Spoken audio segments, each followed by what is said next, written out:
कौन आपण जानती प्रतिवर्ष जगन्नाथ हाथी बेश होई काहेकि दर्शन दियंती?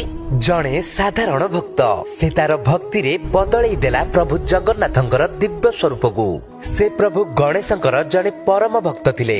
गोटे दिन से तीर्थ यात्रा करुथिबा समय पुरी श्रीमंदिर आसिले। सेठारे से प्रभु जगन्नाथ बलभद्र एवं माता सुभद्रा को दर्शन करथिले, किंतु तांकर दुख रहिगला। से तांको आराध्य देवता गणेश को सेठारे दर्शन करि पारि नथिले।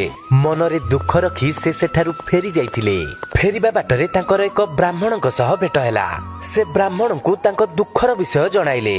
ब्राह्मण जनक गणपति भट्टक समस्त कथा सुनिथिले एवं तांको उपदेश देथिले, जदि तुम भगवानक पई मनरे भक्ति रहिछि तेबे तुमे पुनश्च मंदिर को जाओ।